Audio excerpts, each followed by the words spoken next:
مولا علی مولا علی علی مولا علی علی مولا علی مولا كنت مولا فهذا علی مولا کو اہل سنت کے معروف عالم دین تنظیم اسلامی کے بانی ڈاکٹر اسرار احمد کی ایک ویڈیو دکھانا چاہتا ہوں، جس میں وہ اس موقف کی تائید کرتے نظر آ رہے ہیں جو 1400 برس سے فقط مکتب تشیع کا خاصہ رہا ہے۔ یہ سالک مقامات میں کھو گیا اور یہ امت خرافات میں کھو گئی، یہ سارا معاملہ جو ہے۔ اور ملا کا معاملہ کیا ہے؟ دو طرف سے۔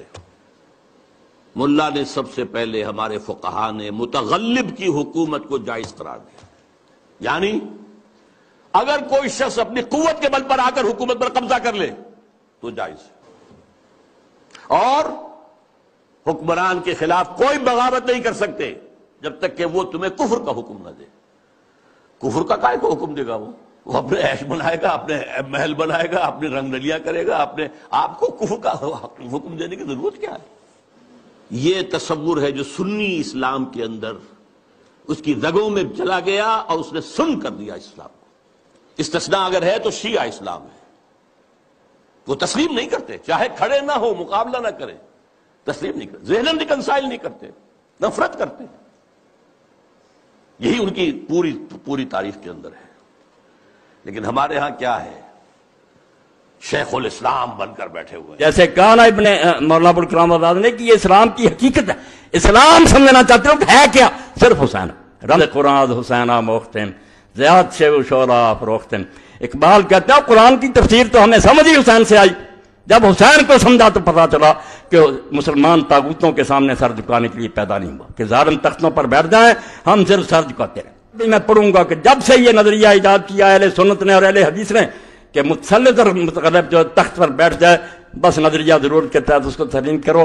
میں اللہ کو حاضر ناظر کر کے کہتا ہوں کہ سارے دین کی بربادی اس لیے ہوئی کہ جس چیز سے یہ ڈرے تھے نا کہ اگر مقابلے میں اٹھے تو خون ریزیاں ہوں گی، اس سے زیادہ برائیاں آئیں۔ خون دینے سے تو بچ گئے، یہ جانیں بچاری چوہوں کی طرح بلوں میں گھس گئے، مگر حرام دادے سے زیادہ حرام دادا آگے آتا گیا اور امت آج تک بھگت رہی ہے۔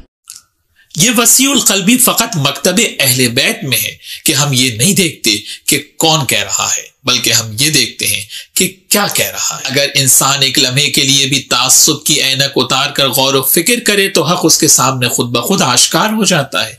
الحمدللہ آپ نے دیکھا کہ آج دنیا حق کو جان رہی ہے اور علماء اہل سنت بھی تشیع کے عقائد کی تائید کر رہے ہیں۔ یاد رکھیں، دو نظریات اسلام میں ایسے ہیں جو بعد رسول صلی اللہ علیہ وآلہ وسلم ظالم و جابر حکمرانوں نے اپنی حکومتوں کو لیجیٹمیسی دینے اور مسلمانوں کو اپنا فکری غلام بنانے کے لیے ان کے اذہان پر مسلط کیے تھے۔ پہلا نظریہ تو وہ ہے کہ جس کی طرف ڈاکٹر اسرار صاحب اشارہ فرما رہے ہیں کہ حاکم متغلب کی اطاعت کا نظریہ، چاہے وہ فاسق و فاجر ہی کیوں نہ ہو۔ اور دوسرا کف لسان کا عقیدہ کہ جس کے متعلق میں پچھلی ویڈیوز میں عرض کر چکا ہوں۔ اور یہی دو نظریات ہیں کہ اسلامی معاشرے میں جو تمام برائیوں کی جڑ ہیں۔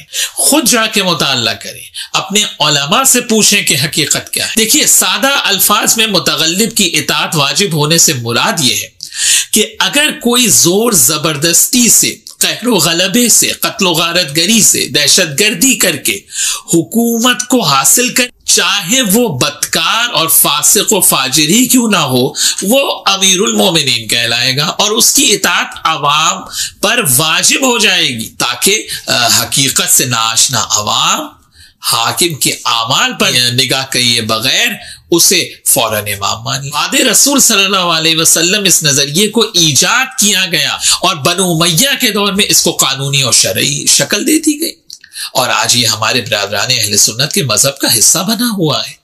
اور بقول ڈاکٹر اسرار احمد کے سنیوں کے اس نظریے نے اسلام کو سن کر ابی یعلا الفرا کے جن کا سن وفات 458 ہجری ہے، انہوں نے اپنی کتاب الاحکام السلطانیہ میں امام احمد ابن حنبل کا ایک قول نقل کیا ہے کہ جو غلبہ حاصل کر کے حکومت پر قابض ہو جائے، مسلمانوں پر اس کی اطاعت واجب ہو جاتی ہے، چاہے وہ فاسق و فاجری کیوں نہ ہو۔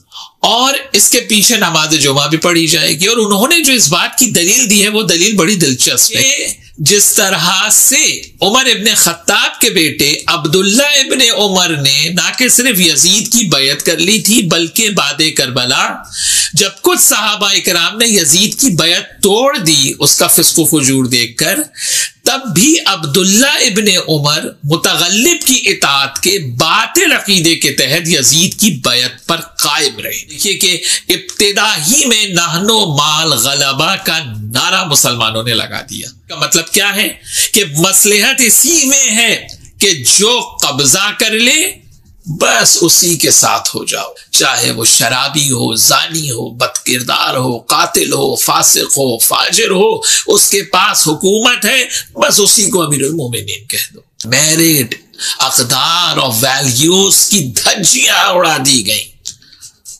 اور یہ نظریہ جو متغلب کی اطاعت کا نظریہ ہے یہ رسول کی تعلیمات اور قرآن کے صریحاً خلاف ہے. آج ہمارے ملک میں اگر ظلم و ناانصافی ہو رہی ہے تو کیوں لوگ پریشان ہوتے ہیں؟ یہ اسی کرپٹ نظام کا تو تسلسل ہے.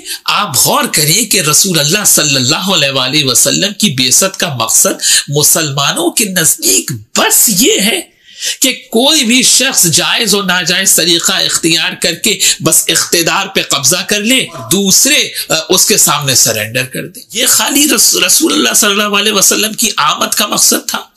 تو یہ تو زمانے جاہلیت میں بھی ہوتا تھا.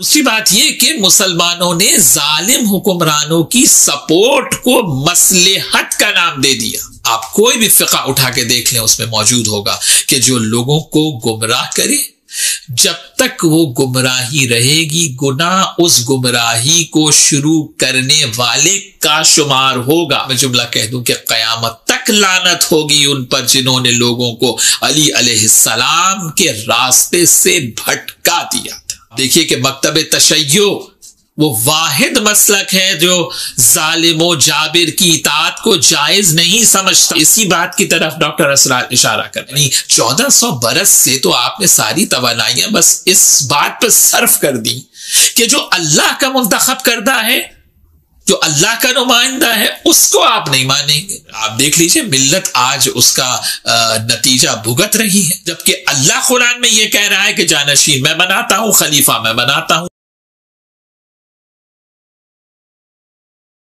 یہاں پر انتہائی مخلصانہ گزارش برادران اہل سنت سے کرنا چاہتا ہوں. شیعہ اور سنی کی بحث کو رسول اللہ صلی اللہ علیہ وسلم نے اس دنیا سے جاتے وقت امت کو جو آخری وصیت کی تھی، جس کو شیعہ سنی سب نے تواتر قطعی سے لکھا ہے اور نقل کیا ہے، جو حدیث ثقلین ہے، اس کو تو مانیں کہ پیغمبر نے کہا انی تارکم فیکم الثقلین کتاب اللہ و اطرتی اہل بیتی ما ان تمسکتم بہما لن تضلوا بعدی ابدا. میں تمہارے درمیان قرآن اور اہل بیت چھوڑ کے جا رہا ہوں، جو ان دو سے متمسک رہے گا فقط وہ گمراہی سے بچے گا. یعنی قرآن اور اہل بیت ان دو کو تھامنا فقط گمراہی سے بچنے کی ضمانت ہے. اور سنی سے بالاتر ہو کر قرآن اور اہل بیت کی آواز پر تو لبیک کہیں، یہی دنیا میں کامیابی اور فلاح کی ضمانت ہے. حقیقت کیا ہے کہ سوائے اہل بیت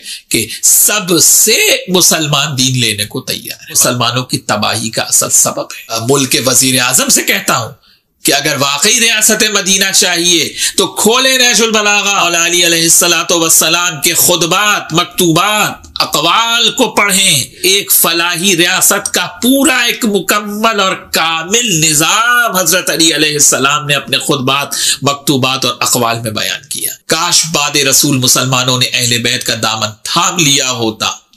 حضرت فاطمہ زہرا سلام اللہ علیہا نے اپنے خطبے میں کیا کہا تھا کہ اگر تم نے علی علیہ السلام کی ولایت کو مانا ہوتا تو مولا علی علیہ السلام کیا کرتے؟ ہر بھوکے کا پیٹ بھرتے اور ہر حقدار کو اس کا حق دیتے. اتنی گزارش ہے کہ اس فکری غلامی سے باہر نکل کر سوچیں معذرت کے ساتھ کہ جو آپ کے ملاؤں نے آپ کو سکھایا ہے وہ جھوٹ کا پلندہ ہے. بس آپ کو ایک نصاب بنا کے دے دیا گیا اور کہا گیا کہ بس اتنا سوچو، اگر اس سے آگے سوچو گے تو گمراہ ہو جاؤ گے. اپنے ذہن سے خود سوچ کر اپنی راہ کو معین. اس قدر نعرے لگیں گے نام حیدر کے حسن، اس قدر نعرے لگیں گے نام حیدر